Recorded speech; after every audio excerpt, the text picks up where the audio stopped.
This is the Voiceover Marketing Podcast, episode number 62. This is the Voiceover... I love it! This is the Voiceover Marketing Podcast, episode number 63. Hello and welcome. This is voiceover artist Kayla Jackson, and you're listening to the Voiceover Marketing Podcast with John Melly. Hey there, it's John. Thanks for spending some time with me today. I do appreciate it. And thank you to Kayla Jackson for that great shout out at the beginning of the episode. Thank you so much. We have a ton of those intros that you have sent in, and I thank you. We continue to receive them. We've got a great show today, and we're going to dive right in. Not a lot of housekeeping. I just want to say that this episode is sponsored by the new VoiceOver Athlete Wellness Club, and you can join the VoiceOver Athlete Wellness Club with your first month at half price. If you are interested in learning more about that, go to voiceovermarketingpodcast.com. Look for the VoiceOver Athlete Wellness Club picture and logo and icon and yada, yada, yada link. Click on it. You get your first month at half price. I know you're going to love it. And if you sign up for my email list, shoot Mike an email at mike@johnmalley.com or sign up on the list on the right side of the screen at voiceovermarketingpodcast.com. I will send you a free sample video that you can use right away, totally for free. Enough about that. I'm going to do an entire episode on the VoiceOver Athlete and all the wonderful things that we've got planned for you there and already in place. Definitely worth checking that out. My guest today is James Alburger. And if you don't know who James Alburger is, James is the author of The Art of Voice Acting. We had a fantastic conversation. This is over an hour long, and we even have video of it as well. There will be a link to the unedited video. My studio, his studio, and you can look at that at voiceovermarketingpodcast.com as well if you want to see that behind the scenes, if you will. And you can check that out at voiceovermarketingpodcast.com, episode 63. So let's go in because we covered a lot of material, a lot of ideas. James Alburger.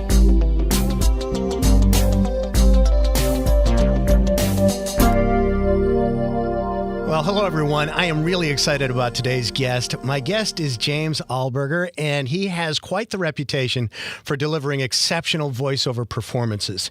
He's also the teacher and owner of the Voice Acting Academy in San Diego, and he also provides continued support to his coaching clients through the Conductors Club. James is also an 11-time Emmy-winning audio producer, director, and copywriter, and he's a performance director for voiceover, stage, and video. He's also an author, and he's written what's really become the standard reference book for the voiceover industry, The Art of Voice Acting, and he's in the process of updating that book, and we'll talk about that in a few minutes. But other books that he's written include The Voice Actor's Guide to Professional Home Recording, How to Get Jobs for the Voices in Your Head, and I want to talk to you about that, and Get Your Act Together, Producing an Effective Magic Act to Music, and that sounds kind of cool too. He's also the co-executive producer of the VoiceOver International Creative Experience, which the acronym for that is perfectly enough, VOICE. And that was the world's first major convention for voice actors. And James has a high level of credibility in the voiceover community for exceptional community service, event producing, and fantastic content and coaching. And James, I could go on and on with all of your accomplishments. You've got more than a 35-year career in voiceover and surrounding activities. So let's just dive in. How are you? And thank you for being on the podcast. Oh, well, thank you for inviting me. With an introduction like that, I think we might as well just wrap it up right now. I mean, you've pretty much said it all. There you go. Yeah. And he didn't even pay me. So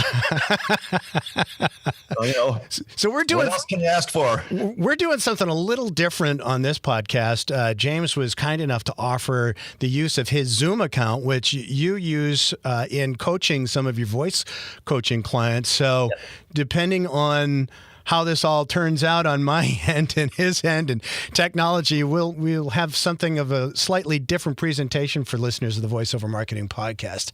Well, interesting note about that. Back around when Penny and I were producing Voice 2014, we needed after we had done 2012. Mm-hmm. We realized we need a much better and much more efficient way of keeping our staff in touch with one another. So I was researching all sorts of different video conferencing systems and looked at a whole bunch of them, tested a lot of them, and some were okay, some were less than okay. And I came across Zoom. And at the time, nobody was using Zoom. Mm-hmm. It was just getting started, I think, and maybe been around for a couple of years. But in terms of the voiceover community, nobody was using Zoom. So I found it. I started using it, and it was just amazing. It's an incredible platform.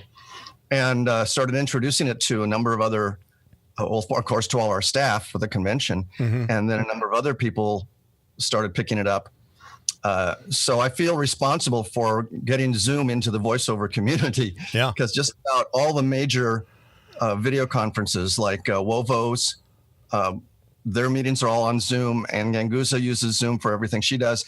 And I mean, the list goes on, but a lot of people are now using Zoom. Yeah. And, I only regret that I don't have a piece of their pie. No kidding, huh? Yeah, I think I've done a couple of things with John Florian from VoiceOver Extra, and he's used Zoom for some of his John webinars. uses Zoom as well, yeah. Yeah. So a pioneer in many ways for the voiceover community. So how... everybody likes to hear this story. How did this all happen? You talked about voices in your head in your bio there that I kind of cherry picked from at the beginning here. I think anybody in voiceover probably has a few of those rattling around from an early age. But give us a quick history of your story and how this all started for you. Well, my story goes back to when I was like 12 years old. Yeah, I'm just a geeky kid. But I got interested in magic back then. Oh.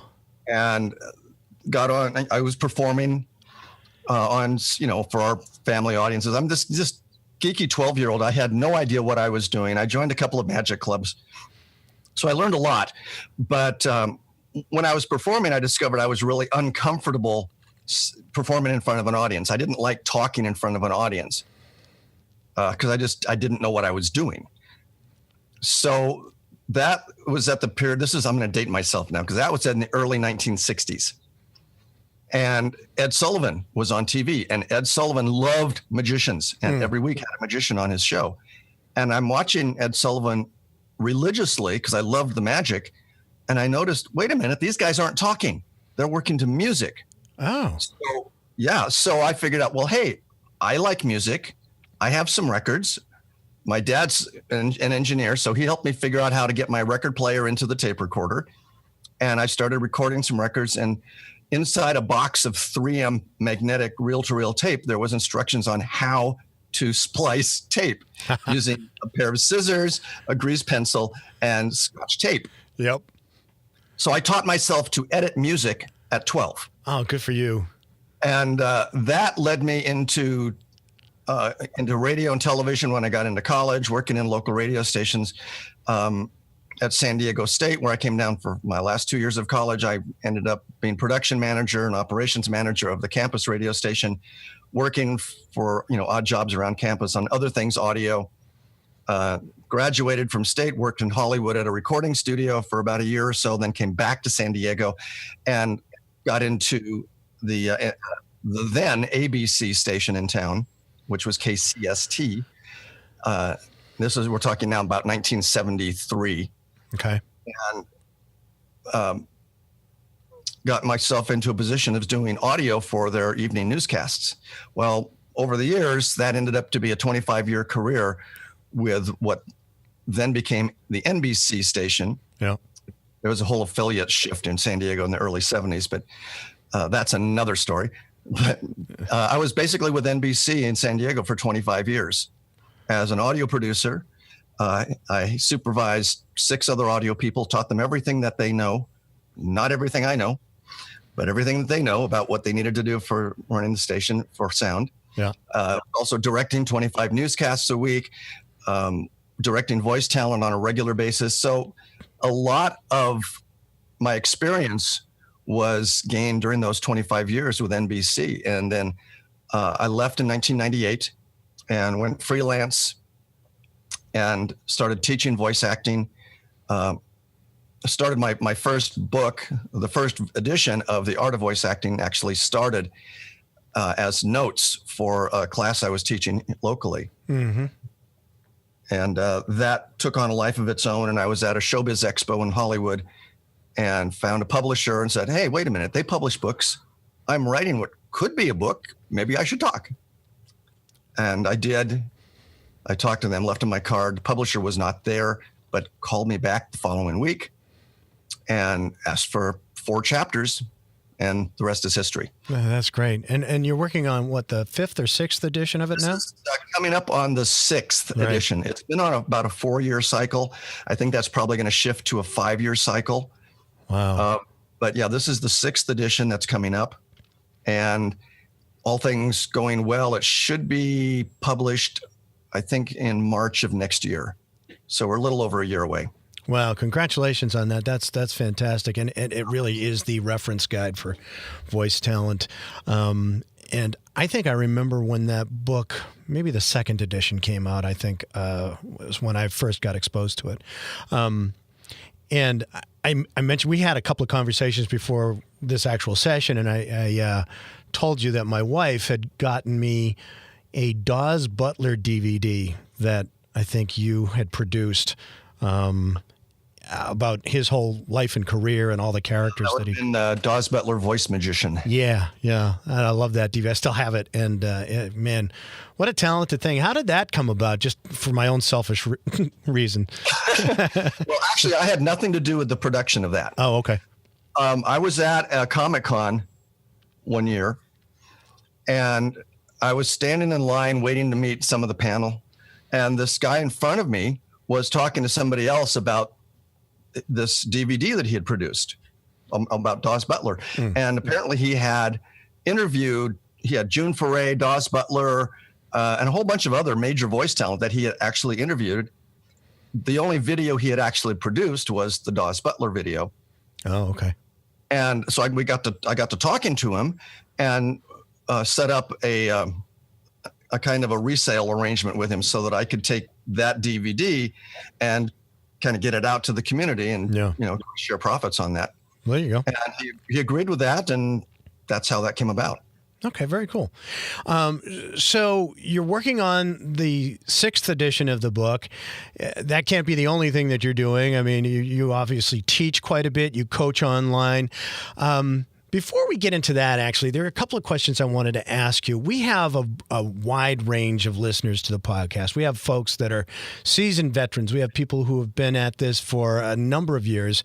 And then we have quite a few people who are, I have a group on Facebook, the Voiceover Marketing Podcast group on Facebook, and I typically ask them a couple of things. How long have you been at this? And a lot of people will say, just getting started. I guess we'll ask the question for both groups. What is one of the biggest mistakes that you see new folks getting into the business making? And then if it's different, what's a mistake that you see folks who've been at it a while making? Because you have a 40,000-foot view. Kind of, yeah. Okay, so let's go back to the people who are just getting started. Yeah. There are a couple of, there's not just one thing that I'm seeing. There are a couple of things. One thing that I do see is, oddly enough, even with all the information that's out there about voiceover, there are still some people, and I'll occasionally get calls from these folks, and they've always wanted to do voiceover. They've loved doing funny voices and characters and that sort of thing. And they, for one reason or another, think that voiceover is easy money, that it's an easy gig to get into, and that they're going to be a success overnight. Right. So, I've got to, squelch that right away and, tell them this is how the business really works. And if you're in it for the money, you're in it for the wrong reasons. So that's one thing that I see occasionally. Yeah. Another thing that I see is people who they're so desperate to get work in voiceover that they'll take a workshop. Sometimes it's only a 3-hour introductory thing. Yeah. And then they immediately figure, okay, well, I know what I'm doing. And they'll go out there and spend a couple of $1,000s on producing a demo, which is absolute trash. Yeah. and nobody's going to listen to it. Right. Because, everything on their demo sounds exactly the same. They have the same inflections, the same attitudes, the same tone of voice on every clip in the demo.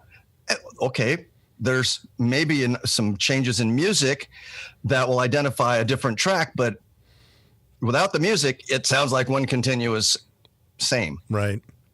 So producing that demo way before they're ready is one of the biggest mistakes that I see. Right. I've just to kind of piggyback on that, I'm sure you've run into it as well. That's one of the hardest things to tell somebody that finally, when I get somebody who comes to me for coaching, and I'm sure you've run into it as well, is that they say, this isn't working. And you have to say, well, yes, I can understand why it isn't working. And here's why that demo isn't working. And that's hard because, at least for me, because somebody's, like you said, spent a couple $1,000s on between the workshop and the demo that they got. And you don't want to discourage them, but at the same time, you need to be real with them and say, this, and that's a tough situation to be in, but. Yeah, that can be tough, but personally, I'd rather be straightforward and honest rather than fluff their feathers, and right. That's not going to do any good. Right. No, I agree with you. It's just it's like here's some bad news, and you don't want to be the bearer of bad news, but you have to if you want. One of the things that I have found, though, is at least for the people that have contacted me, I've had several students who've been through a couple of the demo mills out there. Yeah. And if for a newbie that's listening to this, if you don't know what a demo mill is, let me just briefly describe that so you know what to watch out for and avoid like the plague. Right. What'll happen is you'll see an advertisement listing for usually it's a 3-hour introductory class, very often held on a college campus. Why do they hold these on a college campus? Because that gives an illusion of credibility. Because it's on a college campus, it must be legitimate. Not necessarily so. So go ahead and take the class. They're usually about $35 to $50 or so. It's a 3-hour introduction. And there's a lot of good information. The information you'll get is legit. It's great information. However, you can get about 90% of that for free, or check out a book at the library and you'll get the same stuff. Or just go to Facebook and look up some of the voiceover groups, and all that information is out there. Or read your book. Or read my book, yeah. But it's out there, and you can get it for free. You don't have to go to this introductory class. Now, what they will do, some of these, and they work a little bit differently sometimes, but what they will often do is they will record everybody in the class. But you'll get minimal coaching. You may do 2 or 3 takes of something, sometimes just one recording, and very little coaching, if any, and you don't get to take your recording with you. You go home. Within a couple of days after that little introductory class, you'll get a phone call, and they will tell you you're the next best voice since Don LaFontaine, and you really need to consider taking their full weekend workshop, which is usually going to be in another city, and it's going to cost usually a couple $1,000 for their full weekend workshop. So now you've got to travel, you've got to book a hotel room, and you're paying a couple of grand for their workshop. When you take their workshop, they will upsell you at the end of that to producing a demo.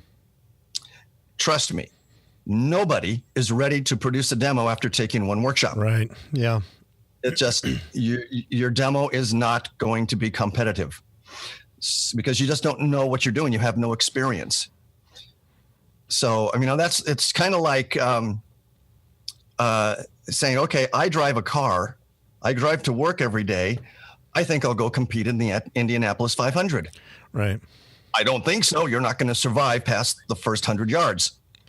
It's it's the same thing with voiceover. If you produce your demo too soon, you're not competitive, and it's a relatively small community, and especially amongst the talent buyers and the agents, and they do talk to one another. So, if you're cranking out an absolutely horrible demo, you only have one chance to make a good first impression. Right. Yeah. Yeah.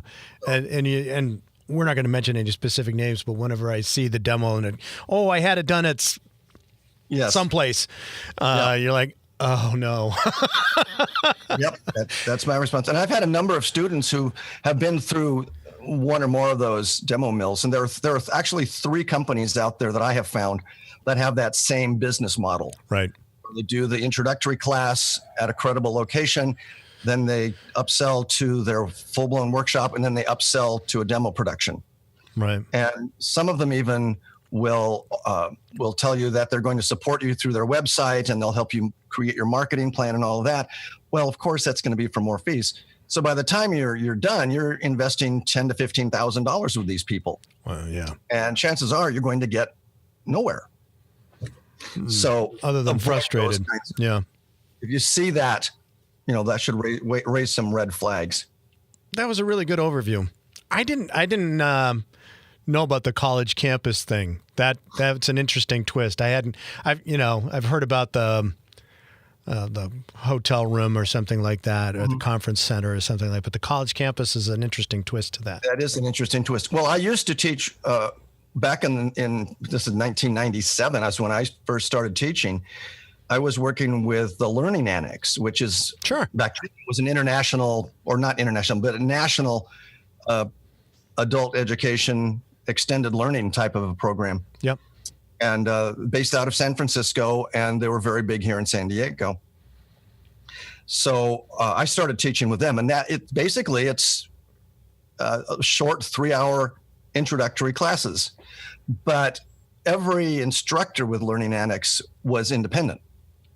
And so it wasn't one of these manipulative kind of things. Mm-hmm. And of course, what I did is I gave an introductory class, but I recorded everybody in class. Everybody took their recordings with them at the end of the class. I directed at least 3 takes, and I gave direction between each take. So from their first take to their third take, there was a noticeable improvement in about 98% of the people that were in the class. And the whole idea was to give them enough information and to let them make an intelligent, educated decision as to whether or not this is something they wanted to pursue. And if they did, then okay, don't take a workshop yet. If you're really interested, here's my book. There are other books out there. Go learn something first. And then if you're still interested, call me. Here's my card. Here's the information. Here's my website. And I teach workshops in San Diego. So call me if you're interested in learning more. But it was never a hard sell, never a manipulative kind of a you're the next greatest voice since Don LaFontaine. Oh my gosh, you need to be doing voiceover. No, that's just BS. Yeah, that's not cool. But by giving them the direction, you gave them a taste of an actual recording session and what will take place with a director and a writer and the client and all that. So that's great. So that's some of the folks new to the industry. What would you say to some seasoned veterans? What do you think? What do you see? Mistakes? Well, with seasoned veterans, they've already, with the seasoned vets, it's not so much in the performance side of things, although I have talked with a lot of professionals, both as actors and voice talent. And one of the things that I've discovered there is that most professionals realize that they need some form of ongoing training. Yeah. Or at least a refresher every couple of years. Yeah. And I know a lot of major movie star actors who, when they're not shooting a film, if they get to New York, they're taking a class. They're in LA, they're taking classes of one form or another. Right.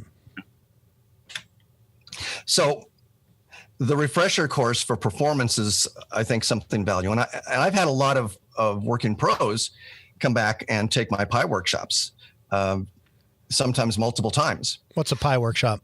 My PI, that's my performance intensive event. Okay. Folks, we can talk about that later. But I just didn't know what the alphabet soup there. But in terms of the seasoned pros or experience, let me just put it into the experienced category. Sure. The thing that I see happening there is in how they approach their marketing. One of the myths, if you will, for people who are just getting started is that once they've got some training, they can join a pay-to-play site. They're going to get hundreds of auditions and they'll start getting work. The pay-to-plays don't work that way. In fact, the way that I approach the pay-to-play sites is that consider your $300 or whatever the dues is per year. Consider that the tuition for ongoing education, because you're going to get a series of scripts that are real world scripts. You can work with them, you can play with them, you can audition with them, send them up. If you get a gig, wonderful, but don't expect that. Just use those scripts as an opportunity to expand your skills and to really hone your craft. Yeah, I think that's fair. And don't expect anything more from the pay-to-plays, because unless you are already experienced and you've got a couple of years under your belt, chances are you're not going to get any gigs out of that. It's a numbers game. And I had one of my students, he actually tracked the number of auditions that he did through one of the pay-to-plays, and he had 849 auditions before he landed his first job. Wow. And then after that, the numbers, that was his tipping point, and things started to change after that point, because by that time he had figured out the system. He knew what he needed to do okay. to get his auditions heard through the pay-to-plays. He knew how to market himself. He was, so he was using those 849 auditions to really hone his craft and learn what he was doing. Well, that's valuable. Yeah. So it's, but that's the value of the pay-to-plays, is you're going to get real world scripts to play with. Mm-hmm. Some are brilliantly written. Others are just trash. They're horrible. But, they're real world. I mean, that's how it is. So, I just, don't expect to get a lot out of the pay-to-plays. But in terms of somebody who's got some experience, most people who have some experience realize that the pay-to-plays are not the way to go. But it's their marketing and how they're branding their website, how they're branding their voiceover work. I see a lot of people with some experience who are trying to be all things to all talent buyers, rather than focusing on a specific niche to begin with. And then once you've got a foothold in a niche, now you've got a revenue stream coming in. Now you can start to expand. I'm glad you said that. Yes. Yeah. Yeah. But people try to be all things to all people. They'll create and they'll do 3 or 4 demos. They'll have an audiobook demo, a commercial demo, a character voice demo, a telephony demo. There's about 35 different genres out there, and they'll do a half dozen or more different demos and expect something to land them a job. It's not going to happen because you haven't got your brand established, and nobody knows who you are, and they don't care. Right. So that's interesting. So the marketing and the branding is probably the major issue that I see. Now, okay, let's go up to the more experienced people who've been in this for a few years. They've already worked out some of their kinks. For some of those people, their problem is time, because they've got business coming in. And so their challenge is in continuing their marketing to bring in more business. Right. And that can become a real challenge. So fortunately, we have some really wonderful people in this business who are not specifically voice talent, but who support the voice actors in the areas of branding and marketing and those other things that help you get the business. Right. So there's a handful of people out there who do that. But these are the kinds of people that you're going to discover as you gain experience in the business, as you start to network with the social media networks or go to the conventions. You'll start to discover who these people are and what they offer. And when the time is right, call them. There you go. Now, are you continuing to produce Voice, the show? conference? No, we've the Voice Convention is. I like to say that it's on hiatus. Okay. I still hold the name. I still hold the URL for the website. We're just not producing the event. The last convention was in 2014. Yeah. Little history on Voice. Back around 2006, probably October, November 2006, my partner, Penny Abshire, came into my office and said, we need to do something to bring the community together. And I said, okay, what does that mean? And she said, well, we need to do something big, like a convention or something. Even plumbers have conventions, and there is no voiceover convention. Yeah. Because back at that time, this is 2006, the only thing around were a couple of small weekend things. And there were only a couple of them around the country at that time. And so we got to thinking and said, okay, let's mull that over, figure out what we can do. Well, around that same time, one of my students called me and said, hey, I know of there's a teacher in San Diego, another voiceover coach, who's teaming up with a guy from Salt Lake City area. And they're planning on doing something in Las Vegas. And maybe we could talk to them and make it, a collaborative type of thing. So I got connected up with the other two, and one of whom I've known since the early 70s, my early TV career. We got together and created the first Voice Convention. And we held that at the Palace Station in Las Vegas in 2007. And it took us about 6 months to put the whole thing together. Yeah, it's a lot of work. It was a lot of work. And we had 135 people from 12 countries. Oh, wow. Which blew me away when I started looking at that. Really? 12 countries right here? Wow. Congratulations. Yeah. So, that was huge. But it was 135 people. We were all in one room for 2 days. It got hot. We're in Las Vegas, supposedly in a non-smoking hotel. Not. We were right above the ballroom, or the meeting area was directly above the casino. And it was a smoking casino. So all the smoke just wafted up right through the walls and everything. So people were coughing by the end of the weekend. It was just not a good thing. Yeah. But the convention itself was hugely successful. That's great. And the energy was amazing. So it didn't take us long to figure out that, we might be onto something here. So we started reevaluating things, and we decided, okay, we need to do another Voice Convention, but Las Vegas is not the right venue. It's not the right city for it. Mm-hmm. It's too far away from any major voice talent to bring them in to teach. I had 13 coaches and major people at 2007. We had Pat Fraley, I had Rodney Salisbury, I had Betty Zoller. We had, just a whole bunch of really, really talented high-end voice talent coaches. Yeah. And Don LaFontaine was our special guest, and I had the honor of being on stage, and Penny and I interviewed Don LaFontaine for about an hour, and it was just a treat. Sure, yeah. He was a wonderful man. But anyhow, so we decided we needed to do another convention. So we started shopping, and we realized it's got to be in LA. Has to be in Los Angeles. That's the hub of the voiceover world. Right. It's got to be in LA. And that's where we took it. And we ended up holding the convention at the Century Plaza in Beverly Hills. And we did 2008 and 2010 in Beverly Hills.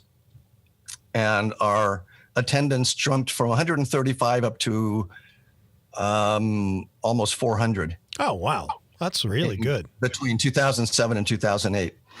And then after 2008, what we discovered was when we did 2010, which was also at Beverly Hills, our attendance was dropping a little bit. And what we discovered was, as we started researching, we discovered that, oh, wait a minute, there are some other mini conventions that are popping up around the country. Oh. So, obviously people had seen what we were doing and had started their own things. Yeah. And by the time we got to 2014, our attendance had dropped considerably because the market had become diluted. Right. And with the overhead that we had in producing an event in Los Angeles, it's not the same as VO Atlanta, because when VO Atlanta happens, they're at a hotel or an airport hotel, and the overhead in Atlanta is a lot less than the overhead in Los Angeles. Sure. Yeah. Yeah. So, much higher profit margin, and those people can afford to do things that we couldn't even consider just because of the costs. So with the market dilution being what it was, and with so many other events out there, Penny and I just decided, let's just put the convention on hiatus for a couple of years and see what happens. And, if we want to bring it back, we'll bring it back, but we'll bring it back as something else. Because if it's one thing we're innovators. With Voice 2007 in Las Vegas, our whole purpose was to bring the voiceover community together. That was our goal. We weren't in it to make money. We wanted to cover our costs, of course. Sure, yeah. Yeah. Our main objective was to bring the voiceover community together. Well, between the 5 voice conventions, we did exactly that. And we were totally satisfied that we've met our goals and objectives. And so we had no problems just saying, okay, we've done what we set out to do. Voice was a huge success every year that we produced it. It's become too expensive and too stressful, and there's just too much that needs to go into it.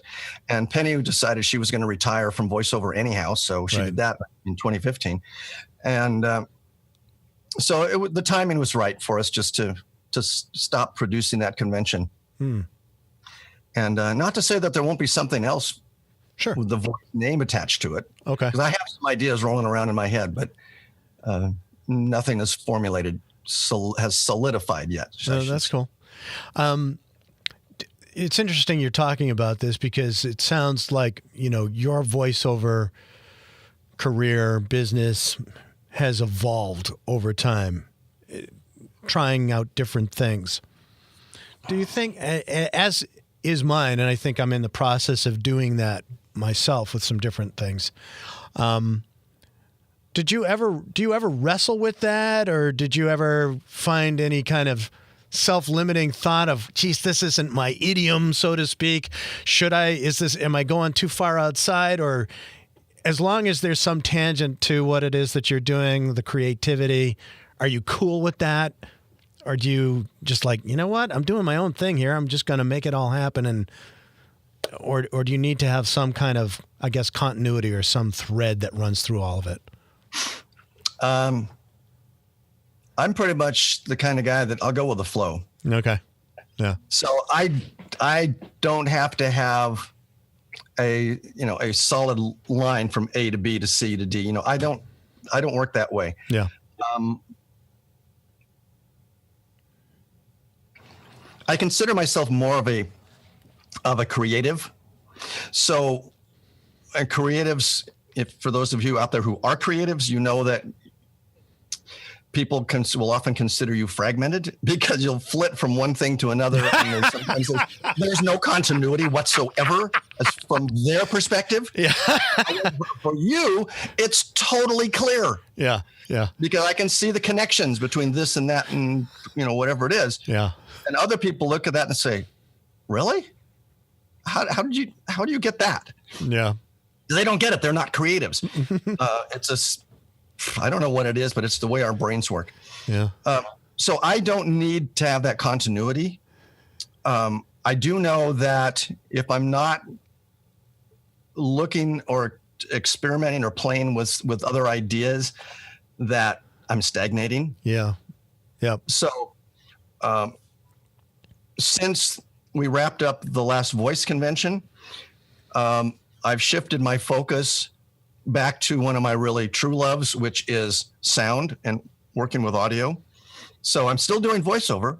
Don't get me wrong there. I still love voiceover, and my book is a huge success, and that we'll talk about that in a little bit. But my original love was audio production, editing, sound design. And so what I'm doing now is I'm doing a lot of work in the film and video community here in San Diego. Nice. So I do location sound. I can, I've got my full location rig, which I can roll out and do 8-track digital recordings on location. Worked on a couple of films last year, which have had high accolades in a lot of the film festivals. One of them we shot for 2 days on the USS Midway. You just don't get on the Midway to shoot. Oh, I've been on that. My wife and I took a tour about 3 years ago on that, and that was amazing. Yeah, it's an amazing ship. Yeah. And we shot on there for 2 days. Wow. Yeah, and that was an amazing experience. There's a clip of the films I've worked on. If you go to I believe it's just Alburger.com is the sound for video and film part. Oh, okay, cool. But yeah, Alburger.com, and there's some clips of recent projects I've worked on. We'll put some links to this in the show notes. I'm sorry? We'll put links to all of these things in the show notes for the episode. So yeah, you can shoot me an email afterward with all those, and we'll just got it. Yeah. One of the films I worked on is called American Socialist, and it's the life and times of Eugene Victor Debs, who was very big in socialism and the unions back in the early 1900s. Mm-hmm. And some folks here in town collaborated and produced that film, and I did all the audio post-production on it. Also, I did 9 character voices for the quotations. It's a documentary, basically. Oh. They had a lot of quotations. So I did 9 character voices. The original edit of the film was 7 hours. Wow. And it got re-edited down to an hour and a half. So it's 90 minutes in its theatrical release form. And it's doing the circuits now. In fact, it opens here in San Diego and next week, I think. Oh, cool. But it's going the rounds in theatrical distribution. So, I mean, the producers sold this thing, and it's out there in national distribution now. Great. And it's going to DVD sometime later this year, I think. But, those are the kinds of things that I've been working on, a lot of audio and post. Another film I just recently worked on was shot about 2 years ago. And I think when they shot it, they only had access to one shotgun microphone. So there are scenes where they're in a classroom and the actor speaking is across the room on a wide shot, and that's the audio they use. So it's very echoey and, difficult to hear. And then they cut to a close-up of somebody else whose the mic is only about 15 inches away. So they're right on mic, and it cuts back and forth. So the perspective and the audio continuity is tough. Non-existent. So for that film, the director asked me, was there anything we can do to fix this? And I said, well, yeah, we need to bring all the actors in and ADR the entire film, which is what we did. And now I'm in the process of building an A/B comparison to show what ADR can do. Wow. Difference. So yeah, it's quite amazing. It's a whole new film. Yeah, it would have to be. Yeah.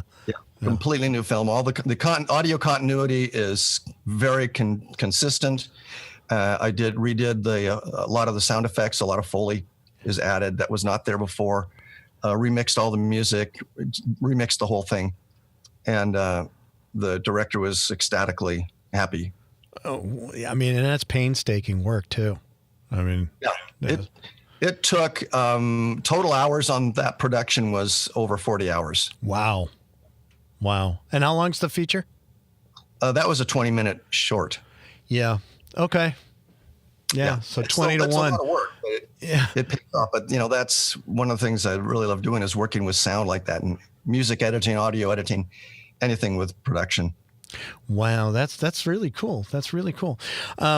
You were talking about your book. So talk to us about the book. You're in the process of the 6th edition there, and you've also talked about this pie workshop as well. And I know that teaching and courses are another passion of yours. You talk to us a little bit about the art of voice acting and some of the things we can expect in the 6th edition? Sure. The first edition came out in 1998.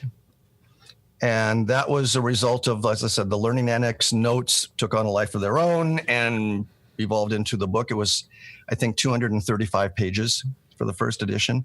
It was an immediate success.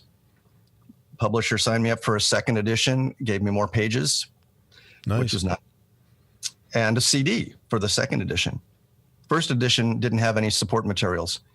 So the second, third, and fourth editions all had a CD that went with it.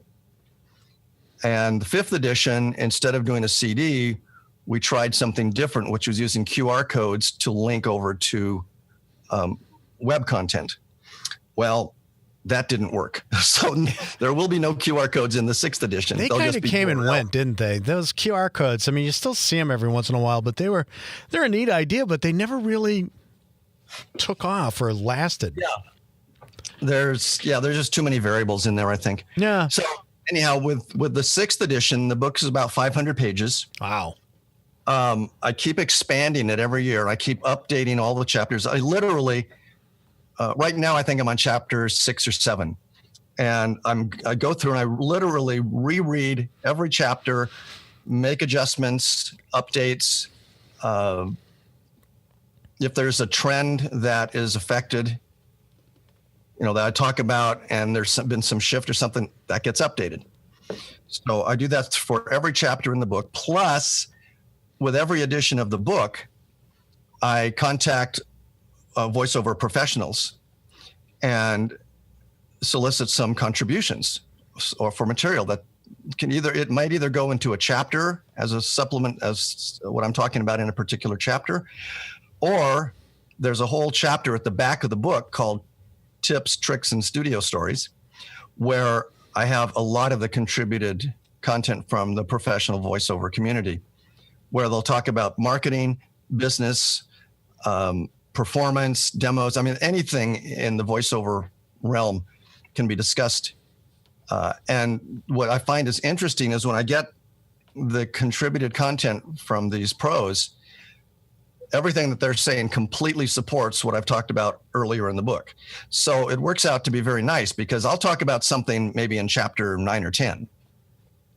And by the time that reader gets down to the tips and tricks chapter and they'll start reading something from one of the pros, it reinforces what they've already learned. So It works out to be very nice. Plus, these are the pros. I mean, these are some of the top guys in the business. Yeah. So right now I'm kind of putting that list together and reaching out to some of the pros. And I've got a handful already lined up who are contributing. John Florian will be contributing. Oh, great. Dave Rossier from World Voices will be contributing something. Deb Monroe from Canada, who is just an amazing character voice actor. She'll be contributing some things. Off the top of my head, I can't remember others, but I've got about like 4 or 5 others already lined up. That's great. But if there's any pros who are listening and you'd like to contribute something to my book, you can learn all about that by going to my website, which is voiceacting.com. And then under the shop section, the very first item is the art of voice acting. And just drag over that, and then there's a sub drop down that comes off of that, which is called AOVA Next. So it's about the next edition. Got it. So you just click on that, and that gives everything you need to know about contributing or being part of the next edition of my book. That's great. That's great. And one thing about that, for the information and the content that is in previous chapters, that just doesn't go away, because I take the things from the previous editions of the books, that goes into a section of my website called AOVA Extras. Oh, cool. So once you might have the 6th edition of my book. Well, if you go to my website, you can access all or most of the content that was specialized or unique to one of the previous 4 editions or 5 editions. Very, very cool. That's great. Including all the audio. Oh, including all the audio too? Is that what you said? Including the audio because I include a lot of scripts in the book. Yep. And what I like, if at all possible, I want to have a recording of the script so that, the reader of the book can go to the website and they can actually hear, well, this is how it sounded. This was how the real version of the spot was done, or whatever it is, so that they have some kind of a baseline upon which to hone their own performance. and make their choices. It's really interesting you just said that, because I had a client last night that I've been working with for a few years now, and we were working on copy timing, and we pulled out something that I had written a while ago, and I had him working on the copy, and then I said, you know what, I wrote this with my voice in mind, so let me just lay that down for you. And because he was doing a fine job with it, but I wanted to give him a sense of more that you can do with just, how you can work with the words. That's just characters on a piece of paper, but you can pull so much out, and really, the word I used with him was kind of grind out more emotion and meaning from just verbalizing the text, versus just verbalizing the text. And so I recorded it for him, and, I messed it up a few times, and I stopped and looked at him and said, let me try that line again. And for him, he said, what was really interesting was that, okay, I saw that you didn't just go through it, but it was valuable for him to get the writer's voice, if you will, to hear what the writer had in their head when they put the words on the page that you're hoping to create for them. If you're not writing it, if you're not also the writer and performer, but right. Also for him to get a sense of, well, okay, this, it's not just one take, it's a process. Yes. So it's interesting that you, and I think that's an interesting thing. I think a lot of folks think that they got to go in and read the script and not make any mistakes, and they feel bad if they don't get it right. But quote unquote. Well, there's one of the concepts that I teach in my workshops, and I talk about it in the book, is, and I don't know if I coined the phrase or if it's already been out there, but I describe it as character has precedence over copy. Oh, okay. Which basically means if you're working with a script, I hesitate to say reading a script because we're not just readers, we are performers and we're actors. Right. So if you're working with a script and you see that the script is written in a certain way that says that there thing over there, the way that the words are written almost mandates some kind of a dialect. Yeah. Because it's that there. And I have some scripts that I use in the workshop that are written that way, and you'd be surprised how many people don't pick it up. They don't see it. Yeah. So that's one of the things about experience is once you've got some experience, you'll begin to, you'll see those things in the copy and the way that they're written. But even without that, even if the copy is written totally straight, your interpretation might be something that could be really interesting if you throw a certain accent into it, or you change the phrasing, or you move punctuation marks around, or you come up with a character that talks with a certain tone of voice or an attitude, or texture. Yeah. It's it's the texture, it's the subtleties of what's going on in the way the character you're going to become plays with those words. So what I find is a lot of people will be working a script, and there's like you said, they're so afraid to make any changes in the copy because it's not going to be what's on the script. Well, okay, but character has precedence over the copy. So if your character's more comfortable uncontracting or contracting, say the script is written, that is all well and good. And the character and the interpretation you have is contracted. Say, well, that's all well and good. Then contract it. Right. Yep. Don't feel like you have to get stuck in the way the script is written, because the script is only written the way it is because it's on a piece of paper. Right. Yeah. That's it. Yeah. That's why it's punctuated the way it is. That's why the words are written the way it is. Yeah. It's grammatically correct for print, but as real people and in a conversational world, we don't talk the way things are in print. Right. We have a totally different style and delivery. Writing for the eye versus writing for the ear. Yeah. And you'd be surprised how many people do not know how to write for the eye. Well, for the ear, rather. I knew what you meant. Yeah, well, I fixed it. Yeah. So you talked a little bit about what goes on in your course. Tell me a little bit more about what happens in your courses. Well, with my Pi workshop, first off, I've been teaching voice acting since 1997. And my original workshop was an 8-week workshop, 3 hours a week for 8 weeks, and really comprehensive. And I had a complete set of notes that I had evolved and created for the workshop. And over the years, things have changed, schedules have changed, people's availability has changed. So 8 weeks is no longer viable. So what I did is I changed everything into a weekend workshop. So it's 2 days, 2 intensive days, 9 a.m. to 5 p.m. on a Saturday and Sunday. Wow. And that entire time is focused on performance. I don't talk about business. Yeah, there's some smatterings about business that might crop in from time to time, but the real focus is on performance. The last hour or so on Sunday afternoon, I devote that to really getting questions answered, talking about the business if that comes up, but that's not the purpose of that weekend. Right.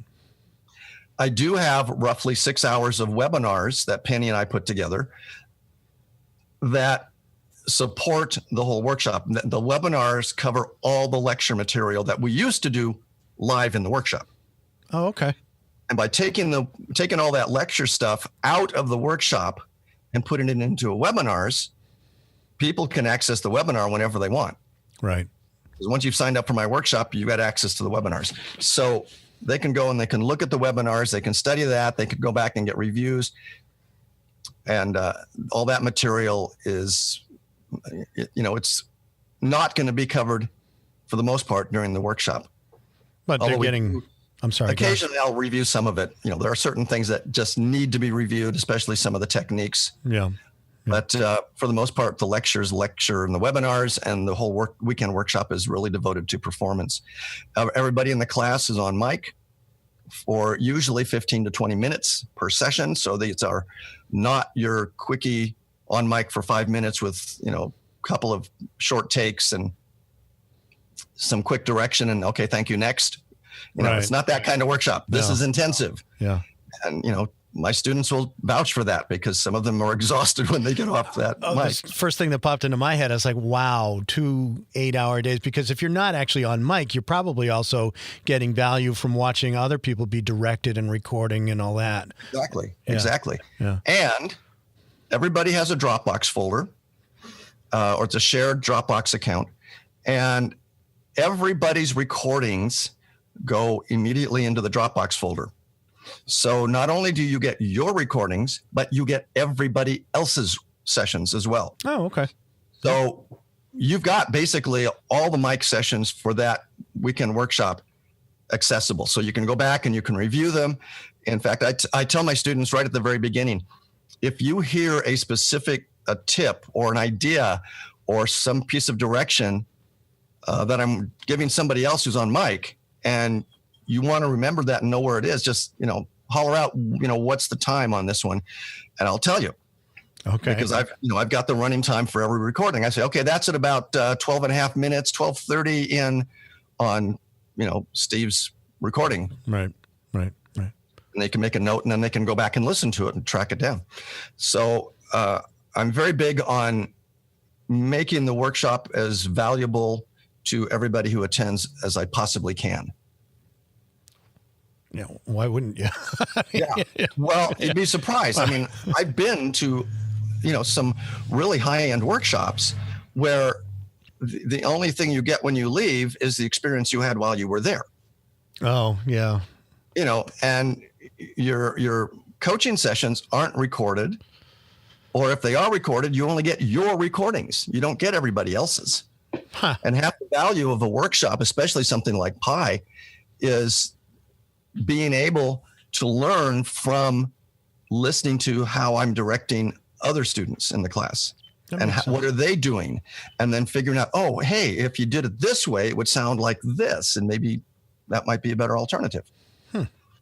If it sounds really cool, and you do those out in the San Diego area? Yeah, I teach Pi. The performance intensive event I teach it actually at my home in San Diego. Oh, okay. And I've done a couple of them online, which I called Pie in the Sky. And I thought that was a clever little name for an online workshop. That's really good. But I did a couple of those, and what I discovered was that it's not the same relationship. I don't have the same relationship with my students. They don't have the same relationship with me. And part of Pi is creating the camaraderie and the connection between the students who are there. Mm-hmm. And you just can't do that with an online workshop. No, you can't. It just can't happen. No. And with an online workshop, it's too easy for somebody. If I'm working with you and there are 6 other people on the workshop, well, they'll know that I'm going to be working with you for the next 10 or 15 minutes. So it's too easy for them just to get up and leave and flake out, turn their camera off, mute their mic, and they go off and play with the kids or play with a dog or whatever for 10 minutes, and then they come back and they've missed a whole bunch of stuff. Right.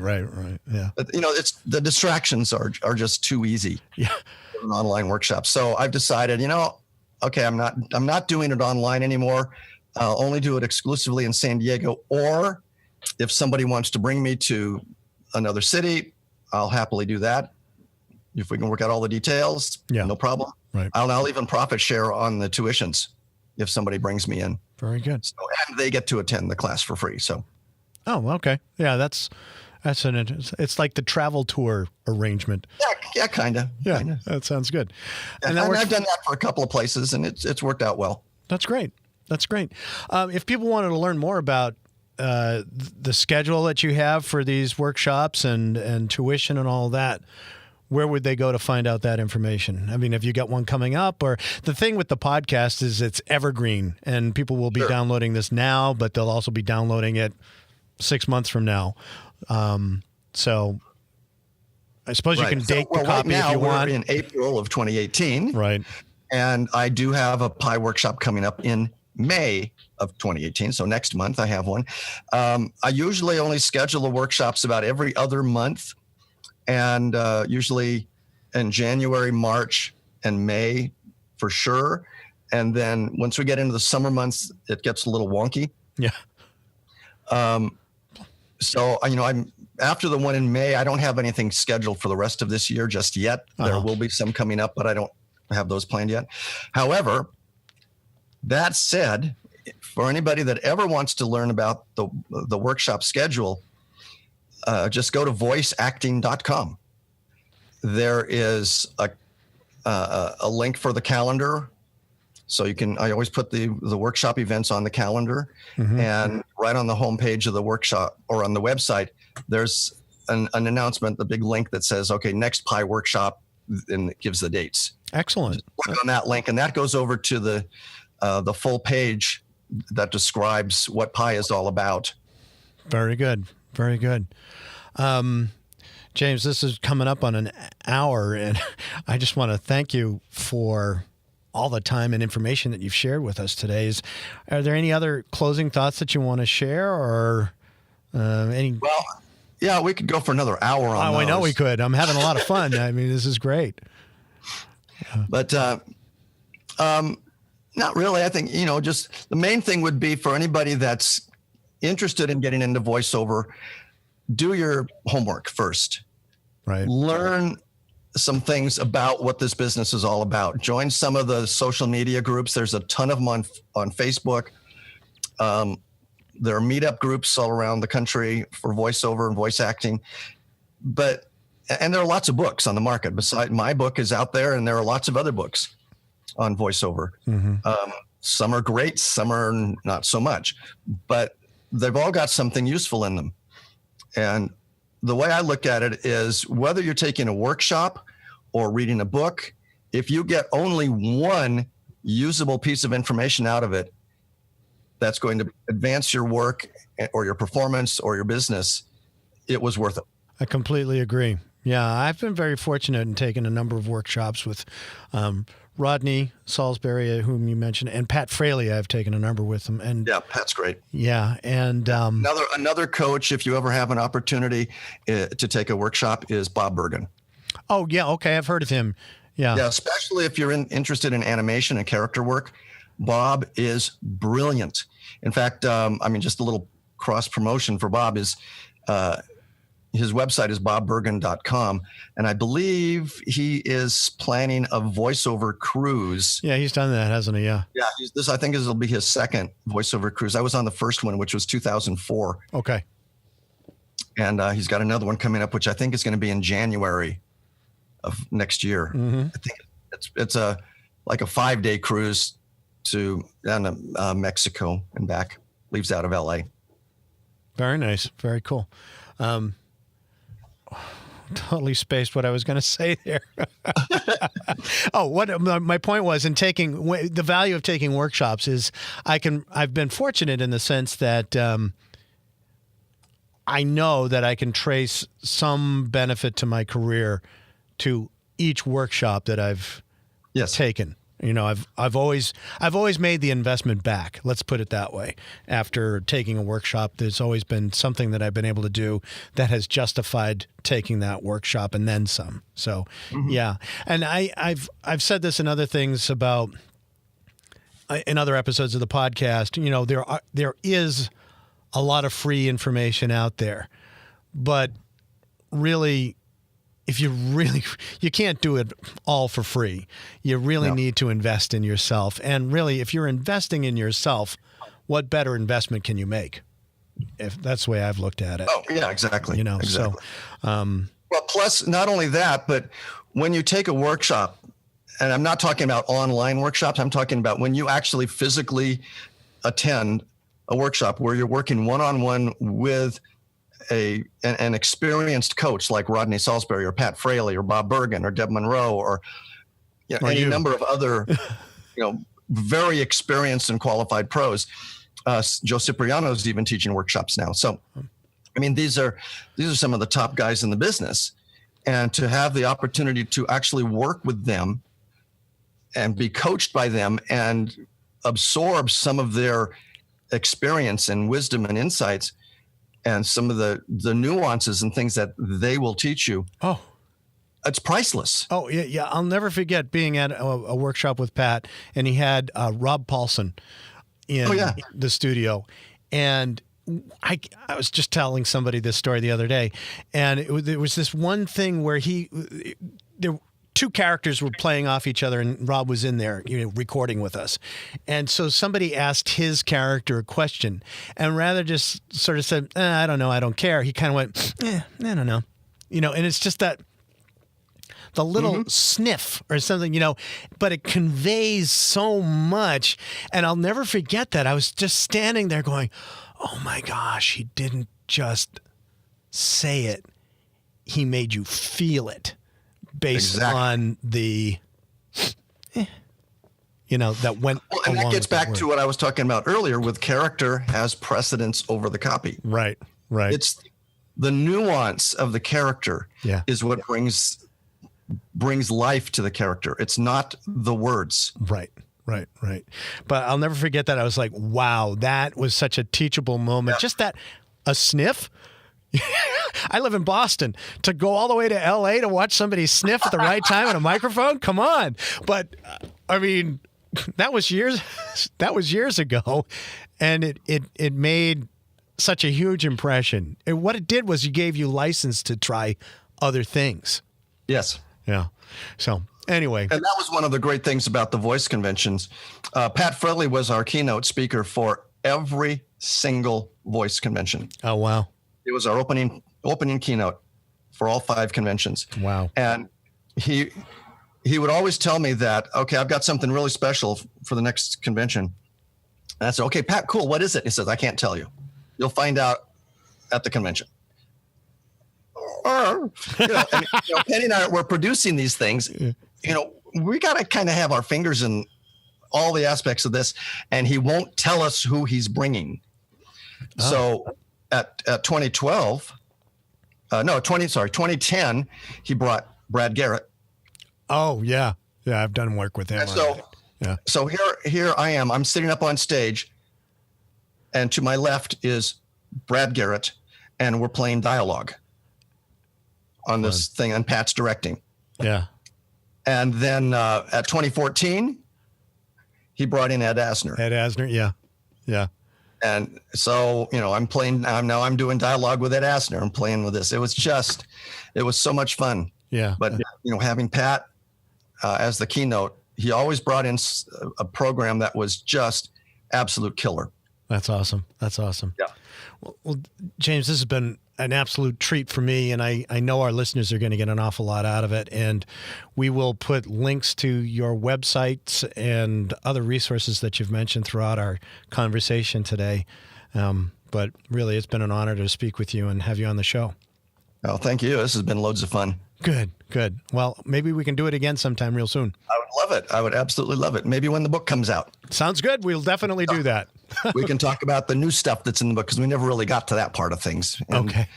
And I'm making some changes in the structure and a number of other things about the book. But all right, we'll get into that another time, perhaps. That sounds good. All right, James. I'll talk to you soon. Okay. Thanks, John.